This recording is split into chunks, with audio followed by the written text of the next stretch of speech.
tough season, to say the least. I think by this point, we have a big enough sample size to understand Pascal Siakam hoodwinked the Raptors to an extent. Should we have given him the max at the time we gave him the max? Yes. I'm not saying no. Yeah. I think that's it's right. fair. You grow the guy, you develop the guy. He shows really good signs. At the time, I think anybody would have given him the contract. You sign him, you lock him in, whatever. They took the gamble. They signed him the year before, which could be a gamble, could pan out positively, or could not work out. Unfortunately, with COVID, bubble, all the shenanigans that happened over the last year, we haven't really seen a consistent Siakam. Actually, we've seen a pretty bad Siakam, to call it what it is.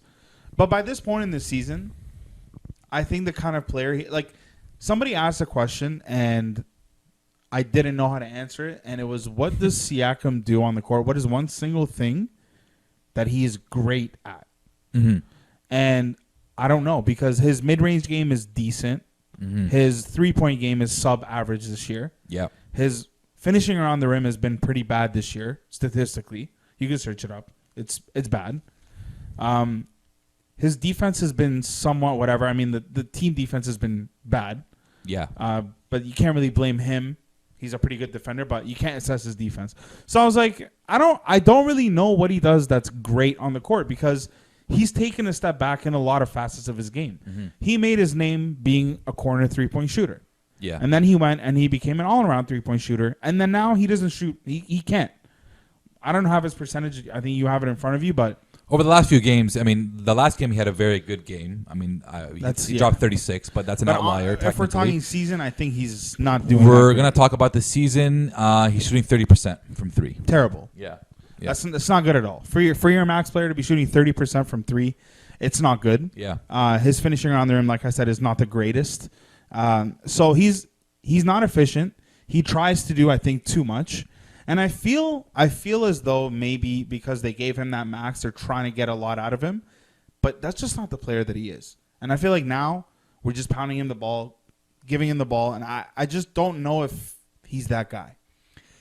But you have to. It's tough. It's tough. It's still the problem with that is you talk about how great or what he's really, really good at compared to other stars in the league and other max guys in the league. He is still pretty raw. He still has a lot to develop. He still has a lot that he can develop.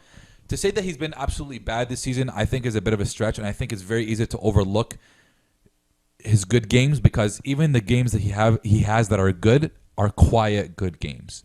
And by that, I mean the problem with those games that he doesn't assert himself enough into the game where he's like, oh, Pascal is dominating. Like he had 36 points against Golden State. Fine, that's a season high. That's a season high, but that's a whatever game. You're facing against D-League guys. Literally, he's had no Draymond Green, no Steph Curry. He's had within the last 10 games, he's had 26, he's had 26, he's had 27, he's had 27. So he's had good scoring outputs. Are those efficient though? Not all have been efficient, and that's where the issue comes in, where he can improve. You're talking about 40% for shooting. You got 50% shooting here. You got 47 and 50% shooting. So it hasn't always been efficient. Sometimes it has been efficient, but there's no consistency to that level of game. We also said that he was a great facilitator. He became a great facilitator when he realized that his offense and his shooting wasn't doing well.